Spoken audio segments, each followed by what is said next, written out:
Il-Ministru Konrad Mizzi għandu mhux biss jitlaq imma għandu jwieġeb u jgħid min se jħallas għal ftehim tal-Power Station tal-gas li qed jiswa lil pajjiżna 200 miljun euro fis-sena aktar milli kieku użajna l-enerġija mill-interconnector. Waqt il-programm Feedback l-1000 edizzjoni tal-programm fuq Net FM, il-kap tal-Partit Nazzjonalista Adrian Delia reġa' tenna li l-Ministru Konrad Mizzi għandu jitlaq wara li rapport tal-Uffiċċju Nazzjonali tal-Awditjar ikkundanna dan il-ftehim. Dan mhux jirriżenja, jrid, dan irridu naraw kif jintraddaw lura dawn il-flus li ttieħdu mingħand il-Maltin u l-Awċin. Dan irridu naraw min ħajħallas għal dis-serqa illi saret fuq il-poplu Malta u Awċin. Matul l-intervista l-kap tal-Partit Nazzjonalista spjega x'inhuma l-konklużjonijiet tar-rapport tal-Awditur Nazzjonali. Fost dawn li ħadd minn dawk li japplikaw biex jibnu l-Power Station ġdida ma ssodisfaw il-kriterji.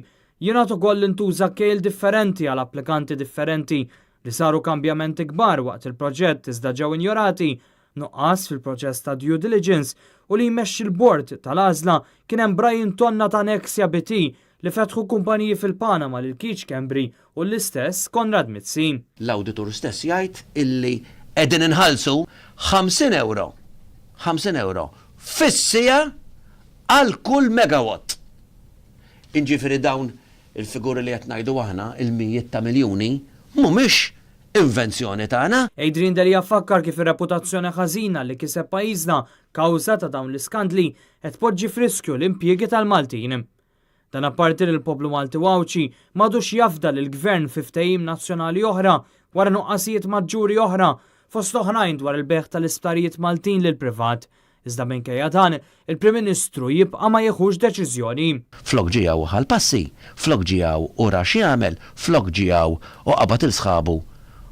Ura kif għamel biex jibda jnaddaf ir-reputazzjoni ta' pajjiżna. M'għamel xejn.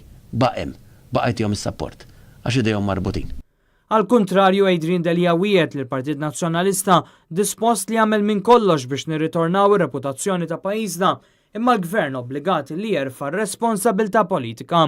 Matul l-intervista Adrian Delia tkellem ukoll dwar il-Kunsill Ġenerali li fil-qofol tiegħu kellu liż-żgħażagħ. Kif ukoll id-dokument ġie tal kulħadd f'soċjetà li jimpurta li tnieda matul l-istess Kunsill Ġenerali u li jitratta diversi problemi li jaffaċċa l-poplu bħall-għoli tal-ħajja u l-prezz esaġerat tal-proprjetajiet u l-kirjiet.